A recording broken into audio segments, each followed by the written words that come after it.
Online political science classes में आपका एक बार फिर से स्वागत है।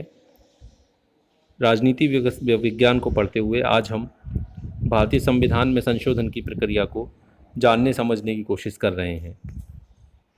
संविधान में संशोधन, सबसे महत्वपूर्ण बात यह है कि संविधान में संशोधन किया जाना क्यों अनिवार्य है, क्यों आवश्यक है।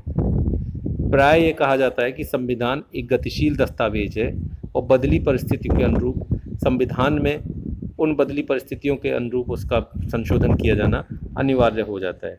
लेकिन यह सवाल उत्पन्न होता है कि क्या इस तरह के संशोधन संविधान में लगातार होते रहने चाहिए?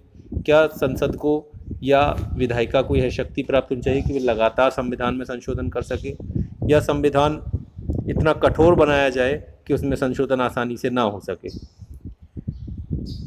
भारतीय संविधान निर्माता इन दोनों ही परिस्थितियों से विज्ञ थे और उन्होंने भारतीय संविधान के संशोधन में एक मिश्रित प्रणाली का इस्तेमाल किया है और इसलिए भी भारतीय संविधान को कठोरता और लचीलेपन का समन्वय भी कहा गया है।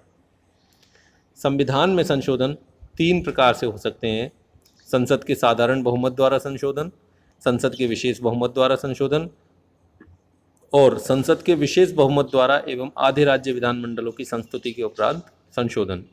यहाँ यह बिंदु महत्वपूर्ण है कि संविधान का अनुच्छेद 368 संशोधन के 2 प्रकारों का ही उल्लेख करता है, जिनमें पहला प्रकार है संसद के विशेष बहुमत द्वारा संशोधन और दूसरा है संसद के विशेष बहुमत द्वारा एवं आधे राज्य विधानमंडलों की संस्तुति के उपरांत संशोधन।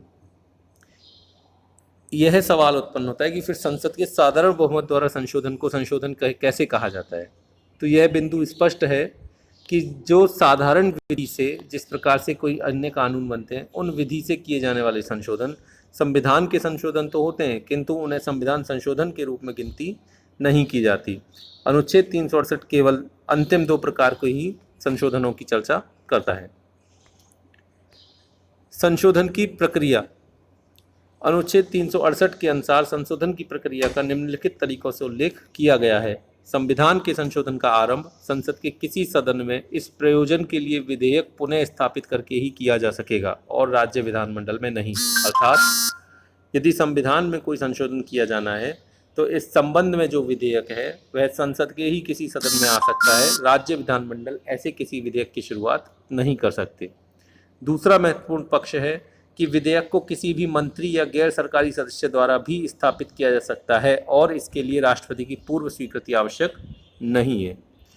फिर इस संशोधन विधेयक को दोनों सदनों में विशेष बहुमत से पारित कराना अनिवार्य है, अर्थात यह बहुमत 50% से अधिक भी होना चाहिए और सदन की कुल सदस्य संख्या के आधार पर उपस्थित सदस्यों का 2/3 बहुमत या मतदान द्वारा भी होना चाहिए।